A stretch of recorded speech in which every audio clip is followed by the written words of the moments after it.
on Sun Valley. Daily local news from beautiful Sun Valley, Idaho.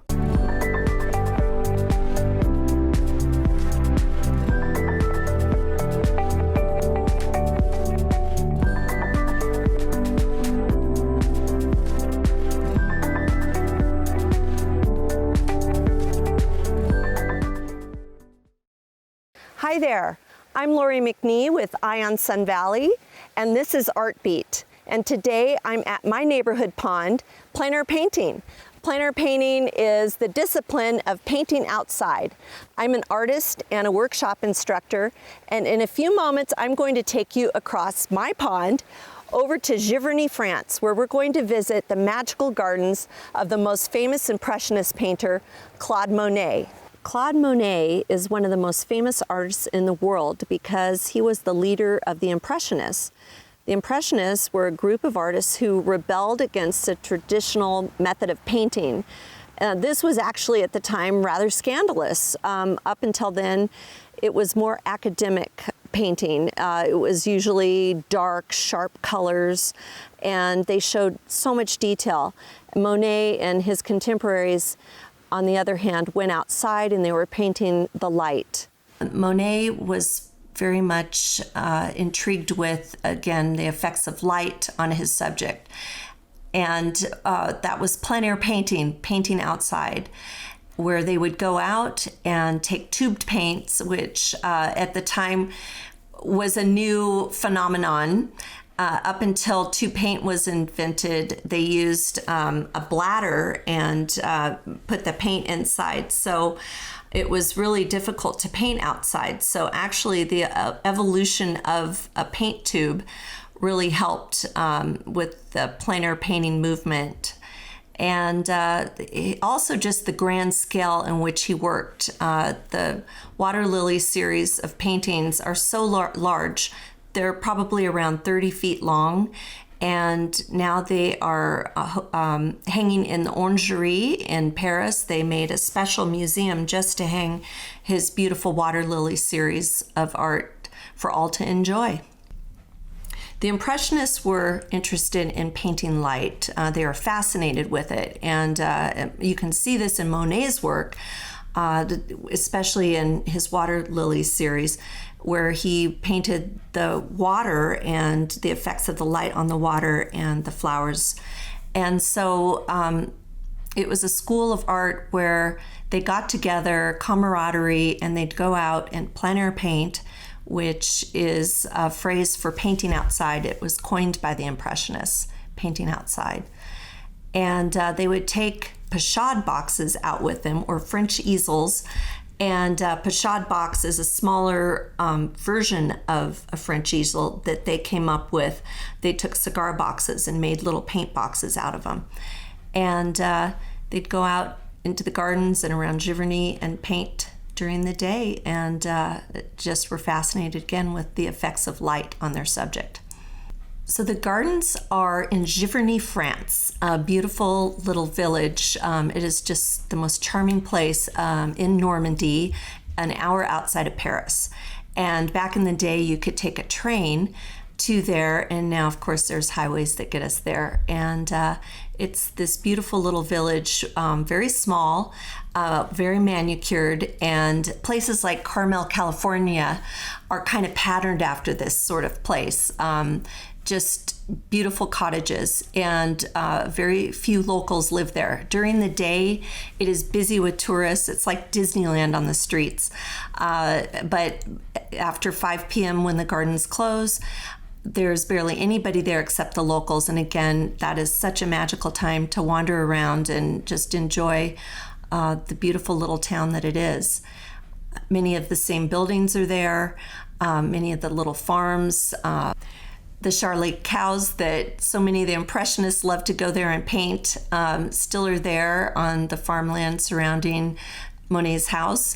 And there's this famous hotel called the Hotel Bode, and it was built back in the late 1800s for a place where the Impressionists from around the world can go and paint. And that is still standing today. And it's really fun to go in there because they have paintings all around the building that were painted by Impressionists from all around the world, and especially the Americans went there. And so my workshop has been in the tradition that really happened in Giverny, where the American Impressionists went to paint with Monet, and so I've been continuing the tradition. Monet's garden is really quite large. It's actually two gardens. Down the center of the garden is a railroad track, or it used to be the railroad that Monet used to ride the train back and forth from Paris to his gardens. And now it's been turned into a highway. And the garden on one side of the track is a flower garden, a mince flower garden. And then you go through a tunnel to the other side, which leads you to the famous water lily gardens. Probably together, I would at least think the size of possibly even 2 football fields, his gardens, for sure 1, but just very immense, a lot of work. Those gardeners do an amazing job every morning and evening while the public's not there to create a beautiful environment for us to be transported back in time. We're going to take a short break, but we'll be right back.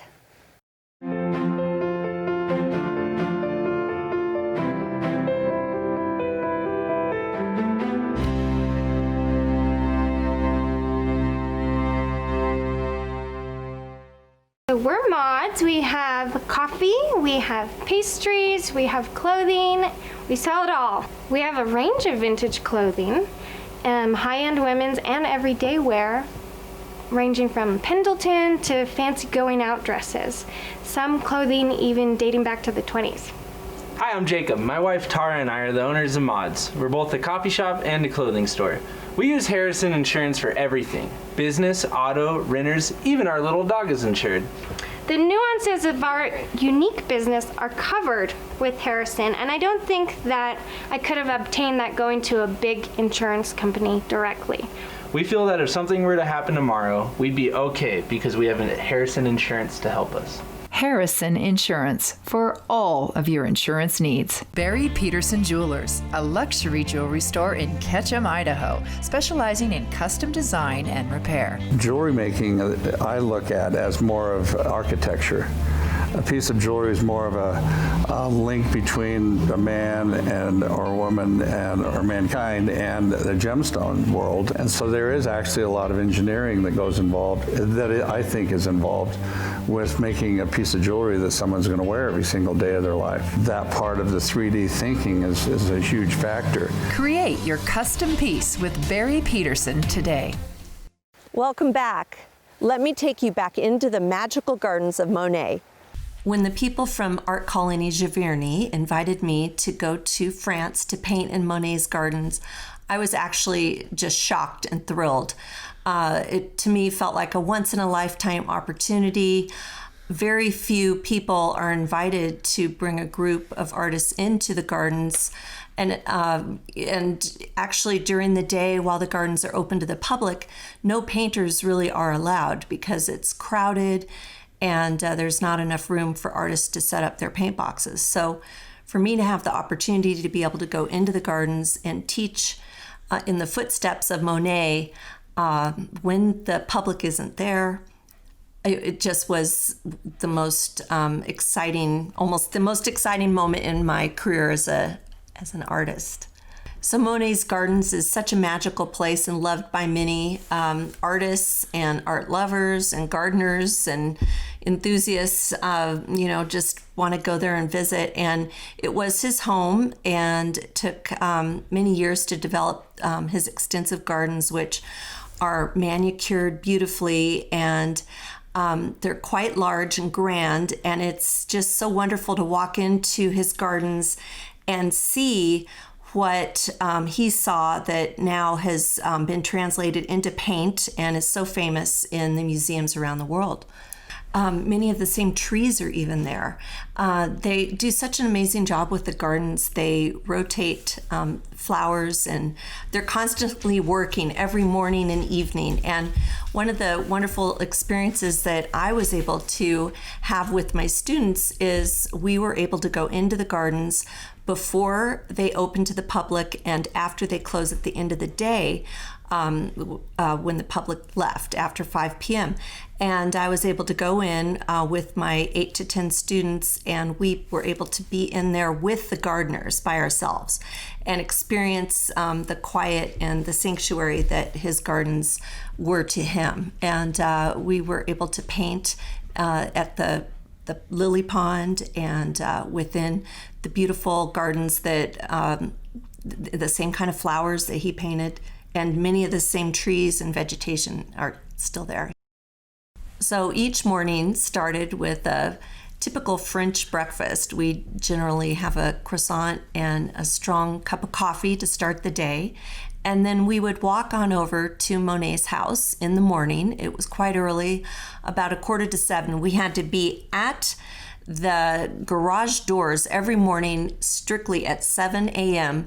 They open the garage for us, and if we do not get through those doors before they close automatically, we're locked out. It was, again, a special moment to peer into the life of Monet, where he parked his car, and just walking into his garage was really interesting. All his old garden tools were there, and the tools that the gardeners use today are in the garage, and we'd walk through and into the garden from there, and it just was breathtaking every time we'd walk in to the garden in the morning as the sun was rising. And the flowers, the beautiful saturated color of all the flowers, the birds are singing, it's quiet time of day. I had such a reverence every time that morning, in the morning, walking through those doors. And from there, my students and I would quietly move around and take photos, and we'd set up and paint a little bit. Walking through the front door of Monet's own personal home was just very enchanting. The way he decorated it, he loved color, and you can see that obviously in his paintings, and it also reflected in his home. Again, I was able to go into his home while the public wasn't there, and during the day, it's like Disneyland crowded. And so to walk through his doors and be the only person in each of the rooms was just very special. It felt sacred. From his sunny dining room that's bright yellow to his beautiful kitchen with bright copper pans and perfectly polished oven, and just to imagine the artists that used to sit around the dining room table with him and enjoy talking about art. And it just was so much fun to see. I hope you enjoyed my quick little tour of Monet's gardens. You know, I've been so grateful to go over there for the past few years, teaching workshops to students from around the world. Thank you to Art Colony de Giverny for inviting me to be an instructor. Maybe one day you can join me in Monet's gardens, or in Sun Valley, Idaho, or one of my other workshops that I teach from around the world. Meanwhile, I hope to see you back here again on Artbeat. Hi, I'm Gary, manager of the Attic Thrift Store in Haley, and today I'm not here to sell you anything or tell you about any great deals at the Attic. We all know the Attic always has great deals. That goes without saying. Instead, the Attic and its staff would like to give a sincere thank you to all its loyal customers and generous donors who help to make a huge impact in our community. How? For those who don't know, the Attic Thrift Store is a nonprofit that exists to help support the advocates whose mission is to teach people of all ages to build and maintain healthy relationships through education, shelter, and support services. With your help, we are making a difference in ending domestic violence and sexual assault. Every day, lives are changed at The Advocates. Please visit our website at www.theadvocatesorg.org. So from all of us, thank you for shopping and donating to The Attic. You're truly...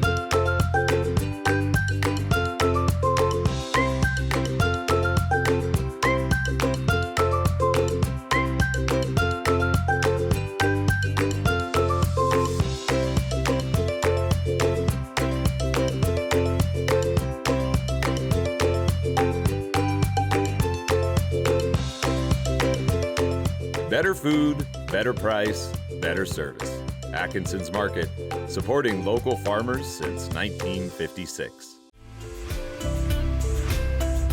My name is Megan Murphy-Lingle, and I am the founder of SQN Sport. SQN Sport means sine qua non, and that means only the essential in Latin. The brand is built around the idea of what is essential for sport and an active life, and what we try to do is take away a lot of the extra embellishments on garments that people probably don't need that drive up the cost of the garment. By reducing it, we get a more contemporary, minimal design, and it also meets our brand message, which is what is essential.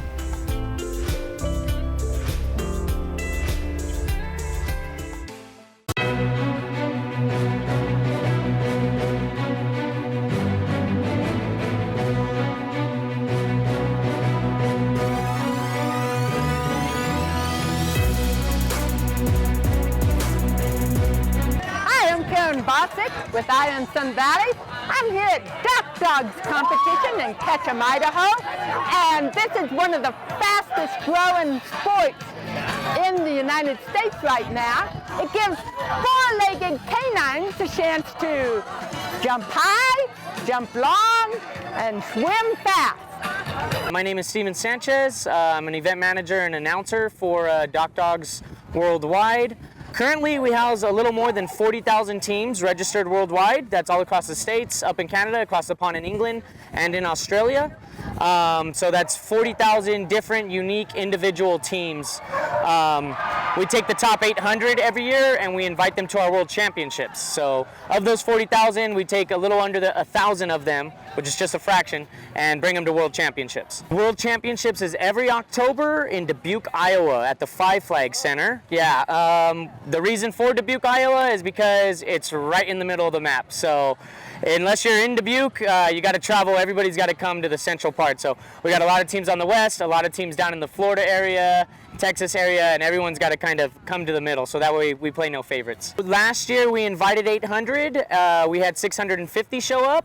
The year before that we invited 800. We had 776 show up. So typically anywhere from about 600 to 800 teams will come out. There's really not a premier dog in the circuit as far as breed goes. However, if you have a retriever, then they're just more inclined to the water, so they kind of don't think so much, and they're just like, okay, this is in my DNA. I know what I'm doing. So, but aside from that, really, as far as dominating the circuit, there's not a particular breed. I've seen Shepherds go 28 plus feet. I've seen Labradors go 28 plus feet. Whippet dogs are currently like new on the scene, and they're kind of tearing it up. So really anything and everything you could think of, we see it out there. And with 40,000 teams registered, there is something for everybody. I mean, I've seen three-legged black dogs jump, and they fall into a division where they're competitive. So we do an extreme vertical portion of our competition. So we got started doing Duck Dogs in the late 90s, early 2000s, and it was all long jump. And then in 2007, we implemented another discipline, that is the high jump, or what we like to call extreme vertical. Since 2007 till now, it took us a little while to hit 7 feet even, but our current world record stands at 8 feet and 10 inches. And so when we play the high jump game, it's 8 feet 10 inches off the top of the surface of the dock. So it's 10 feet 10 inches away from the water, and it's 8 feet away from the edge of the dock. So it's not just straight up and back down, it's up and carrying 8 feet of real estate. So we play a little game that we just newly introduced about 2 years ago, and it's called Dueling Dogs. It's a different entity, but it's a canine aquatic sport, and it's pretty much a side-by-side drag race. Last year at our World Championships, we had a booger of a dog named Trey up on the dock, and Trey swam down the lane, won the race, grabbed his toy, swam around the banner, and grabbed the other dog's toy as well. So we get a lot of funny stuff like that. But dogs will be dogs. So lots of humor, patience, and a good sense of humor has to be equipped for the handlers, or else it's going to be a bumpy road. 7-year-old yellow lab, and she's a littler lab. As you can see, she's not real big, but she's been jumping for years. She was pretty easy because she's a natural retriever and she loves the water. The one last night at 5 was the high jump. Once they get it, they get it. You have to show it to them a million times, look up there, and then finally they get it once, they've got it. And she did that. She got a little medal for that yesterday, so It's always fun. The best dogs are those, they look like a German Shepherd, but they're a Dutch Shepherd. They're a littler, or a Belgian Malamar. I never can say that right. And they're very, very athletic and very competitive. I'm Stephanie Jensen. This is my dog Finn. I got started doing duck diving with my old dog. He's 14 now. Old retired duck hunter dog. He's great. This one's only a year and a half, and he's still learning along with manners. He's learning a lot of things. But he's getting better and better and more practice, and I think he'll get better. Any dog that wants to retrieve generally rushes the water and slams it. Your labs are really good for that. So he just has that drive to want to get whatever you throw. If you haven't ever done it, come out and try it, because practice makes perfect. So.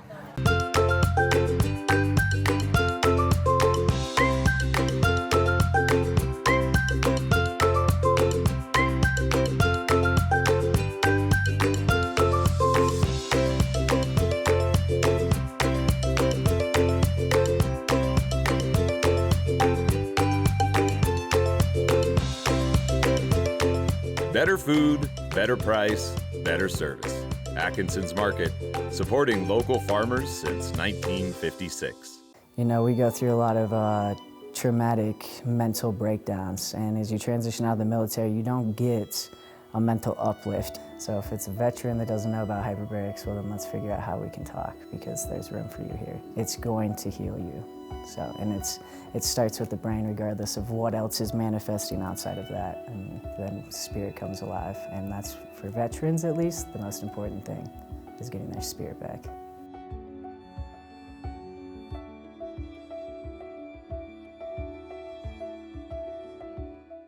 Are you like me and can't stand paying your insurance bill? Just when you pay all your bills for the month, then along comes that dreaded insurance bill, putting the hurt on your checking account. Hello, I'm Mark Balkos, president of Wood River Insurance. That's why Wood River Insurance is an independent insurance agency. This means we have a multiple of insurance companies we offer to our clients. This allows us to hold the insurance companies accountable for coverage, service, and most important of all, pricing. When I started in this business 33 years ago, I only represented one company to my customers. And after a while, I felt as though my hands were tied when trying to be as competitive as I could. As an independent insurance agency, we represent you to the insurance company, not the insurance company to you. This allows Wood River Insurance to be as competitive as possible. So call us today at 208. Hi, I'm Karen Bosick with Ion Sun Valley. Thank you for joining us today. I'm here with Dr. Levy, who was a long-time physician in Sun Valley, working out of the Moritz Hospital. But more than that, Dr. Levy was an Olympic Nordic skier who also introduced Nordic skiing as we know it today to Sun Valley. Dr. Levy, you grew up in Louisiana where you hunted, you fished, you even had friends like Pete Fountain, the trumpet player. How in the world does a boy from Louisiana get to be a U.S. Nordic Olympian? It was a long road. I went to college at Western State College in Gunnison, Colorado. And prior to that, I had not seen a snowflake. And I had never seen temperature below about 32. And so I had some friends that were skiers, and my roommate was a cross-country skier. And he introduced me to cross-country skiing, and then I started jumping, and I had some success, especially at the cross-country. So jumping. How in the world do you take up jumping? I mean, it's not something I would just go out of my front door today and hurdle myself off of some 60-foot jump. Actually, it's very safe, especially if the conditions are right. And if the hill is firm and the track is good and there's no wind and the conditions are good, it's very safe. So in those days I was young and didn't think much about getting injured, and so I just started jumping. Okay. So you ended up on the 1956 Olympic team? Correct, yeah. That was in Cortina, Italy. And there were 3 cross-country skiers and 3 Nordic skiers, and I made both of those teams, but I chose the combined. My roommate, Mac Miller from McCall, Idaho, he was the best of the cross-country skiers, and he was the cross-country on the cross-country team, and we had just 6 wonderful guys, and had a great time in the Olympics. And then after the Olympics, we had an all-expenses paid trip. We competed in Switzerland, Germany, Norway, and Finland. Wow. So finally we got back home and went to medical school. What was the sport of cross country like back in those days? Well, it was strictly classic, the diagonal style. Skating had not been introduced. And we had 3 races. We had the 15-kilometer, 30-kilometer, and a 50-kilometer plus the relay. Now they have a lot more events, but it was pretty primitive with wooden skis and pine tar bottoms. Oh, what was it like getting ready for the race every day? Yeah, we had good coaches at the Olympics, and they took care of prepping the skis. Okay. Yeah. Yeah. What were the Olympics like then, compared to today, perhaps? Much smaller, still marvelous, especially the opening ceremonies, and we just had the 4 events. And Alpine only had 3 events. Wow. That's when Tony Seiler won all 3 of the races by large margins. And it was, the competitors were primarily coming out of college. There was no commercial opportunity in skiing at that time.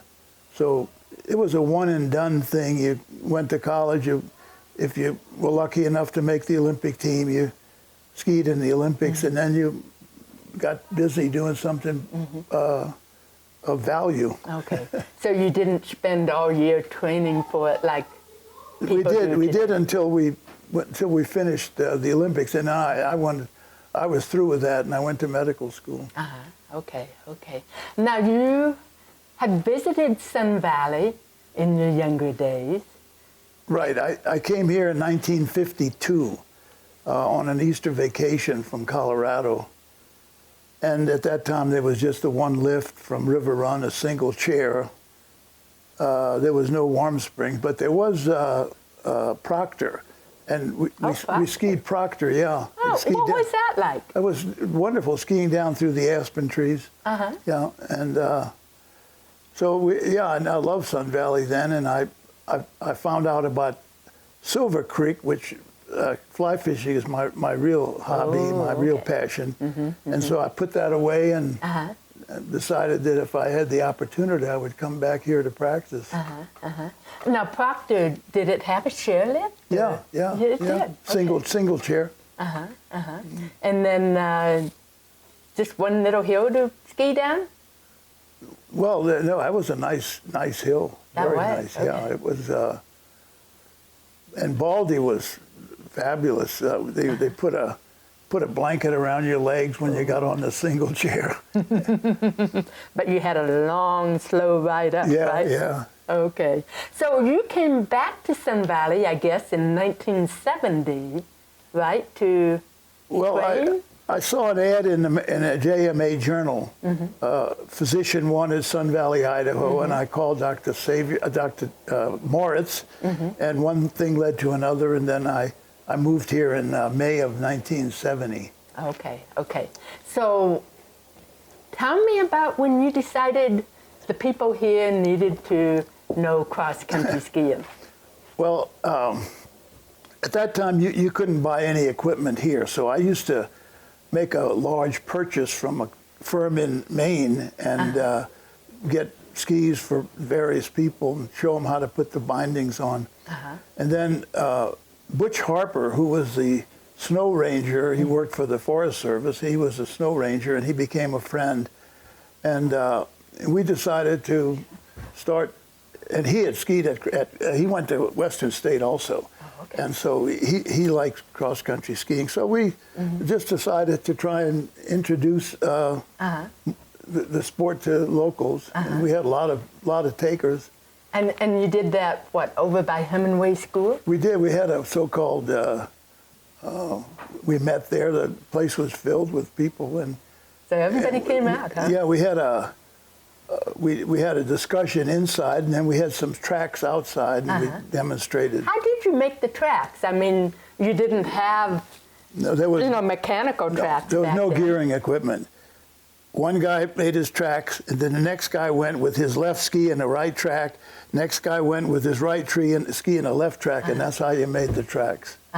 Okay. Very primitive. And then people had to get their hands dirty with that pine tar? The pine tar. How do you put it on? I mean... With a blowtorch. Oh, okay, okay. So not quite as... It's a mess. Yeah, I'd hate to see what the place looked like after that. So what was the reaction to cross-country skiing? Some people liked it, some people thought you were crazy? No, it became very popular in a hurry. Oh, did it? And people here are health conscious, and it's right down their alley to, do something for fitness, and it grew very quickly, and then when Bill Koch came along with the skating, that brought a lot of alpine skiers. From alpine into cross country, because it was a natural, and it's a lot easier to learn than classic. So, a lot of alpine skiers became cross country skiers. We need to take a break. We'll be right back.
I remember going to the doctor when I was a kid.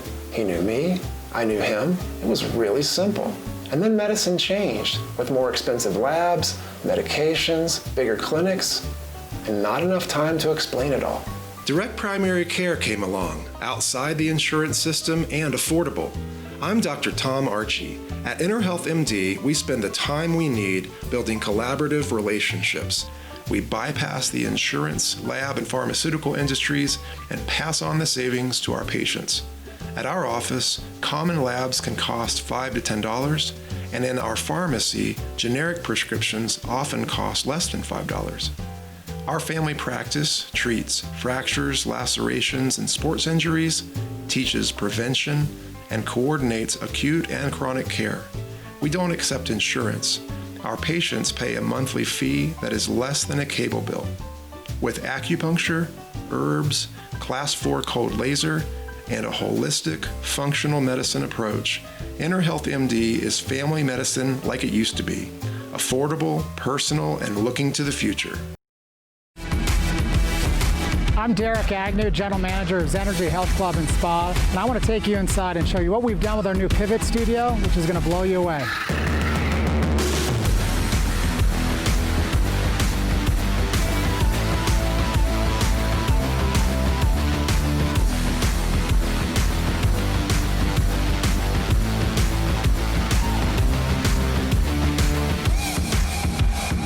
The therapists tell me that Pivot really is the game changer. It fills that final gap that we were missing at Zenergy, things they could not do in our main gym. The recent addition of the Pivot Studio has meant wonders to me as a physical therapist. I can now take care of the most vulnerable post-operative patient, but I can include programming that challenges the most elite athlete.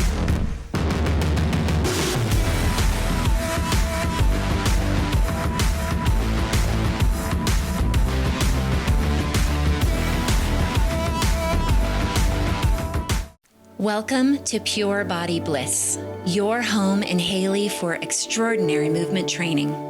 Pilates, yoga, and fusion classes, as well as incredible massage. We specialize in private and semi-private sessions, dynamic group classes, and exceptional massage techniques to both realign and relax.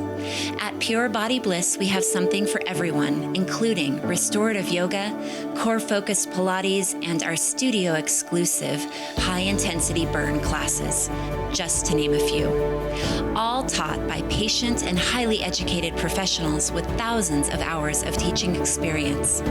Have fun, work hard, sweat, then relax, restore, and rejuvenate, all in one beautiful setting. Solidify your resolutions with our complete unlimited membership. At Pure Body Bliss, we love your body.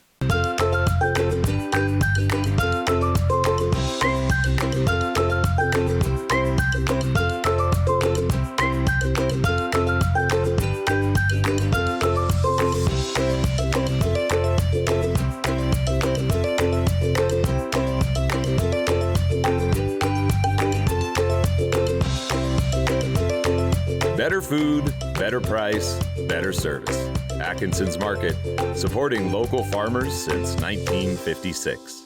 And we're back with Dr. Beck Levy, a Nordic Olympian, and the man who helped introduce Nordic skiing as we know it today to Sun Valley. It's interesting because I've interviewed Bill Koch, and he told me that classic is actually, to do right, much more difficult than skate skiing. Yeah. Why is that? Well, because you have to deal with as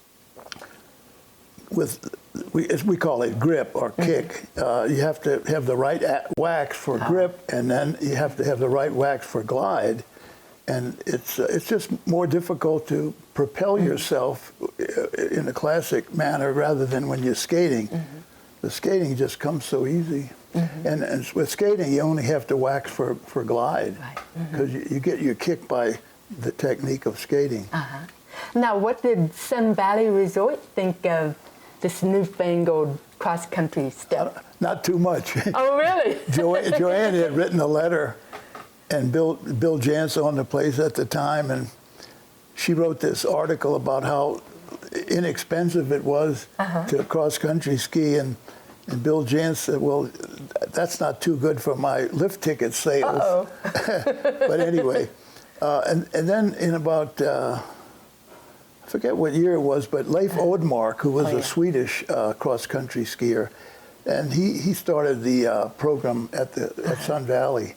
Yeah, and today that's the beautiful Sun Valley Nordic Center, which is that's right, yeah, on the Sun Valley Golf Course, and I believe it was one of the early Nordic centers in the United States, wasn't it? Well, I don't know. The back east, they had been into cross country a long time ago, and in Colorado. But Leif Odmark had been the coach of the 1952 U.S. Olympic team, and he was a real handsome guy and a very capable skier and a good coach. So yeah, well, that and then you kind of helped popularize the sport by organizing some races around the area, right? With Butch Harper and a guy named Jim Bombard, we were the ones that started what became the Boulder Mountain tour. And originally that was the Sawtooth Mountain tour, was it? I'm not sure about that, but in those days we didn't have any grooming, so we set the tracks the way I described, and it was a mess. One year the if you missed the wax on Classic, you could have a buildup of snow under your foot and you couldn't go anywhere. So one year, what was his name? They played the sitar. Herman, what was his name? Primus. Herman Primus. He had a pair of the fish scale skis. Oh. And he won the race. We Probably new technology. We were all bogged down days. with our bad wax. Yeah. Yeah, I think the first Boulder Mountain Tour was in '73, right? It was. And did they groom that with snowmobile along the highway, or did somebody just go out and make a... We made the tracks. You did. And then it snowed and you have to make the tracks again. Mm-hmm. And I seem to remember Brent Hansen won it in 2 hours and some odd minutes, you know. So, and then you had... before we had the refreshment stands like we do now, or what they call the aid stations with goo and banana slices and stuff, I remember your wife Joanne telling me about people would carry picnics during the race and sit down and eat oysters on the shell. Yeah, well, there was one guy who had an oyster station at the last station. He had grilled oysters. Oh. not my idea of a good treat. Okay. And then you helped organize a few more races, like over on the other side of Galena and. No, that was the only one we really were. Okay. But later on, when I got into running, I got into marathoning, and then Joanne and I put on we had a 10K that started up at the Beaver Ponds up Trail Creek. Oh. And it ended at the old gun club. It was exactly 10 Ks. Downhill all the way. Almost. Okay. that sounds like my kind of race. That was our line. Downhill mostly all the way. There's some hills in it. And how many marathons did you run? 37. 37. From February of '78 until April of '84. Wow. What got you into running like that? I love to run. Really? Yeah. What is it about running that? Loved it. My only problem was some of the races weren't long enough.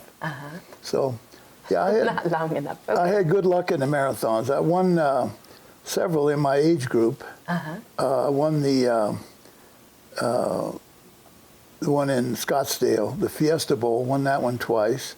I won the one in Boise a couple of times. And it was a nice way to keep fit. And was there any in particular that was really memorable? Well, I love the Boston. I ran that one 5 times, and that was just fabulous. You know, you start out of town, and you know the big field, lots of spectators, and I love Boston anyway. So, any that you did here in Sun Valley? No, they might have been a marathon later on, but there was none here. We had a few races. One was the Ketchum 10-miler, which went around town, and that was fun. But the longest race, that was the longest, about 10 miles.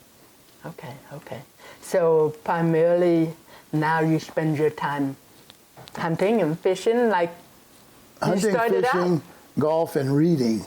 Oh, okay. All right. And so what do you think of Nordic skiing when you look out and watch everybody do it today? I think it's marvelous, yeah. And I follow the World Cup on my phone, and the American women are just doing a fabulous job. They've won a gold medal last year in a relay, and they have this gal... Jessica Diggins, and I mean, they're just, you know, I see not too long ago, one race they finished 3 in the top 6. And just incredible. And the men were doing fine. The men have won one gold medal in the Nordic combined. Well, it's come a long way since you took it up out of Louisiana, so... Thank you for joining us, Beck. Well, thank you. And thank you for joining us, folks. I'm Karen Bosick with Iron Sun Valley. Until next time, I'm keeping my eye on Sun Valley for you.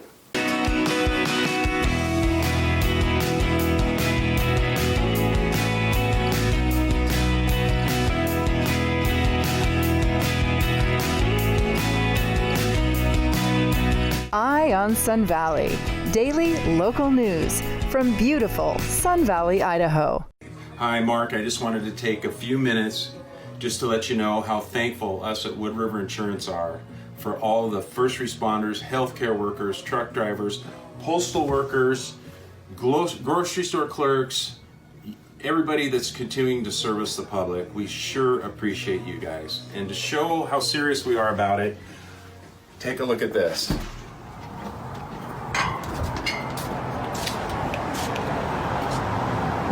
And when you see this sign when you drive by, honk. Show your support. My name is Keith Perry, and my wife Paula and I are the owners of Perry's Restaurant, operating here since 1985, and we've grown to become a local institution here. We make almost everything from scratch, including all our muffins, our cookies, our salad dressings. Everything is made to order. Perry's is open daily at 7 a.m., serving hearty breakfasts, and lunchtime made-to-order sandwiches, soups, and salads, and premium beer and wine.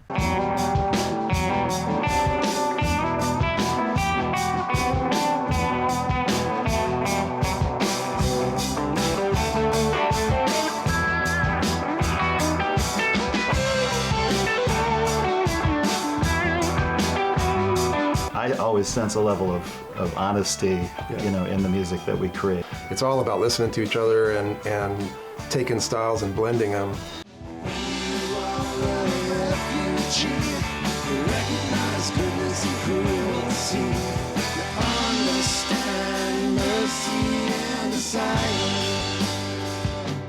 We just let our music happen, and sometimes it takes us to places where we never thought we could go, and we're looking at each other when we're done going, how do we do that? And that's really the only way that you can create that kind of magic, is to just leave space for it to happen.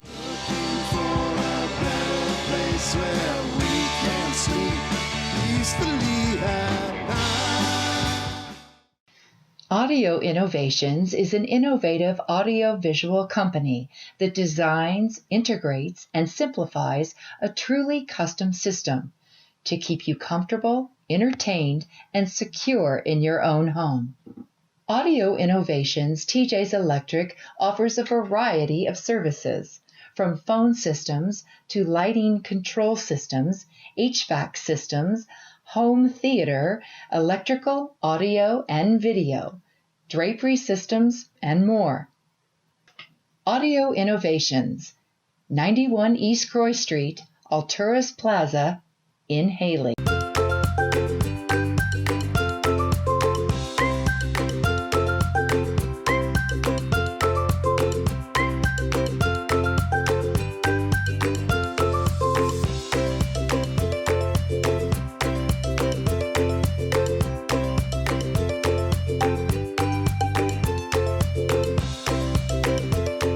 Better food, better price, better service. Atkinson's Market, supporting local farmers since 1956. I'm Michael David with Eye on Sun Valley Sports, and it's my honor to welcome our very own Mats Wilander, former world's #1 tennis player, winner of 7 Grand Slam singles titles, a doubles Grand Slam as well, a member of Sweden's very successful Davis Cup team. Yeah. Mats, and now one of the partners in this beautiful facility that we're standing in right now, Gravity Fitness and Tennis. Mats, thanks for being with us. Thank you for having me. Lots of great accomplishments in your career, tennis-wise. We'll talk a little bit about that, but where does this rank Gravity Sports and Tennis becoming a reality? Well, it's the first time that I'm actually associated with a club where I have the liberty to teach tennis. Right. And which I do. I still love hitting tennis balls, and I'm always going to love that. So. Sure. I would never in my wildest dreams imagine that I would be part of running and owning a tennis club and actually being a normal tennis instructor and teaching tennis. That's fantastic. It's great to have you here in the community. You and Oliver Whitcomb, you guys, what did you hope to accomplish when you were envisioning turning this shell of possibility into a reality? I think we were just hoping to make an impact on the valley and on people's lives in terms of making it a weekly thing where you go and work out, maybe even a daily thing. Okay. Healthy lifestyle. We have everybody around here is pretty healthy and work out and do all these different things. And tennis is a big sport in all of America. And I kind of felt that it was here too, but we needed. It always needs more indoor tennis courts and more programs, and especially to get kids involved as well. Right. And there's a lot of fitness facilities, wellness facilities in our valley. But what in your mind makes Gravity Fitness and Tennis special? Well, tennis is attached to the gym. Right. And I think that tennis is a cardio sport that needs supplements in terms of doing other things. Sure. I've seen Oliver Whitcomb teach Subak Do to one of my kids. Right. And I was very impressed with the discipline that he had in his lessons, or has in his lessons. And when I grew up playing tennis in Sweden, it was all about discipline and etiquette. And I think that's what we have in common, is that we owe the sport or the game or whatever it is that you do for an activity, we owe that for the rest of our lives. And somebody put the rules in, put the net in, put the lines in, and we need to treat this with respect. Right. And I think a lot of kids could learn a lot from different sports if it's taught properly. And I can tell you that, I don't have an education. I finished school in 9th grade. Right. My education is playing tennis, traveling. I've learned a couple of languages, and I learned how to assess people on a first impression because of tennis. Yes. And I think that there's a lot to learn from this great sport. Right. And so there's a lot more than the techniques and the footwork and things like that. There's a lot more that goes into it. We tend to focus on the end result when we do sports. And in tennis, yes, winning, if you play matches, is obviously everything in a way, but the process of getting to the point of even thinking about winning is where you learn something. And it's not a matter of getting better every time you play or about winning. Winning means you're on the court, you're trying your best, and you have to try and solve problems on your own when you play tennis. There's no coaching allowed on the court when you play matches. Yeah, you're out there on your own. You're out there on your own, and that's what's so inspiring to me with the sport. Well, but let's talk a little bit about winning, because you did a lot of that in your tennis career. Youngest person ever to win four Grand Slams before your 21st birthday. That's right. You were just a teenager, basically, when you were doing that. Well, tell us a little bit about the pressures and what it was like to be on top of the tennis world at such a young age. It wasn't really any pressure to talk about, because when you're as young as I was, so I won my first Grand Slam when I was 17 years old. So it was all a surprise to me, to everybody else. Then people try to obviously apply pressure to you, but we had the great Björn Borg, obviously great Swedish tennis player, former Swedish tennis player, and my idol. And he has sort of paved the way. So I was just trying to basically imitate him, do what he does well. And I never really thought about the pressure. To me, the pressure you put on yourself on a tennis court is, if you can deal with that, then the pressure from the outside is minimal. And you were having fun out there? So fun. That's the key, right? That's the key for sure. And I think, yes, I hate to lose in tennis. I don't necessarily hate to lose in B-plus hockey league, but I like to compete. And I think that competition and worrying about your opponent in tennis and trying to solve that problem was more important than actually winning on the scoreboard. And then, yes, towards the end of matches, tournaments, you think about winning, but it's the process, and the process is still enjoyable. Sure. You also one of the, I think only 2 players have won multiple Grand Slams on all 3 surfaces. What about your game made you so versatile that you could be successful on all 3? That's rare, obviously. Yeah, well, I grew up in Sweden, in the south of Sweden, but we still have 4 seasons. So about 6 months of the year we played on an indoor fast carpet kind of surface. And the other 6 months we played on a really slow, heavy, usually rainy, wet clay court. So you had to learn how to be aggressive indoors and on fast courts and be sort of passive defensive. So I think that I learned to to kind of play my best on all the different surfaces against all different kinds of opponent. And that's what in Sweden in those days is that was the goal. The goal was not to win. The goal was to come out and feel like, oh, I might have the solution to this problem. Oh, fantastic. And that way I learned to play on grass courts, hard courts, Didn't matter where you were. Didn't really matter. Give me a racket and the balls and we'll play. It's just, it's just being out there trying to make your opponent feel awful. That's actually what tennis is about. Interesting. Fantastic. I love that insight. Speaking of Sweden, you were a member of the Sweden Davis Cup team. You guys had an amazing run in the 80s. Was it different playing in the Davis Cup matches versus individual tournaments? Easier. It was easier to be part of a team.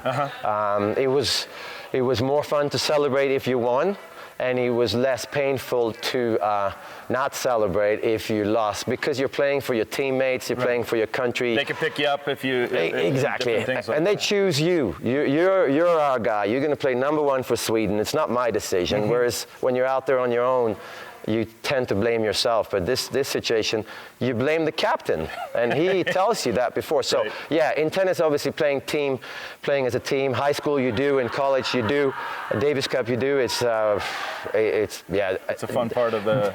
Those are the memories we remember. Those are the memories we talk about. When I get together with Stefan Edberg, also former world number one, and other buddies, that's all we talk about is Davis Cup, not winning Wimbledon or the French Open or anything like that. Fantastic. So, and you coached. You've spent some time coaching other players recently. Yep. Is that kind of what led you towards wanting to be a part of a facility like this to get the game exposed to younger people and other people? Not really. I think coaching professional players inspired me to be part of the media, being a TV commentator. So I work for Eurosport, and I commentated all the 4 Grand Slams, and have a TV show called Game, Set, and Mats. Very smart.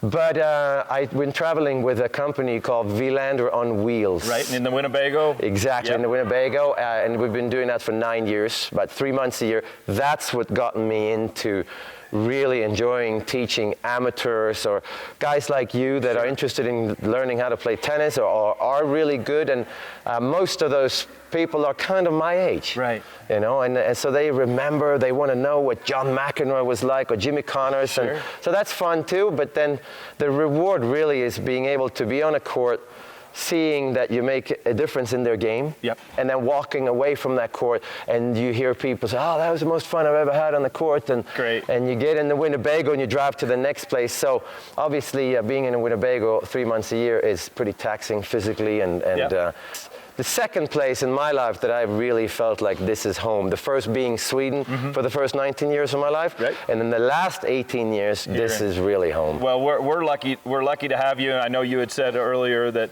tennis has given you so many opportunities in life, and now you're able to give some of that back too. And thanks for being in the Valley and doing this. And it's good to have you. My guest has been Mats Wilander, former world's #1, partner in Gravity Fitness and Tennis, resident and member of our Wood River Valley community. Mats. Thank you, Michael. Thank you very much. Thank you so much for being with us. I'm Michael David with Eye on Sun Valley Sports, keeping my eye on Wood River Valley sports for you. Beautiful Sun Valley, Idaho.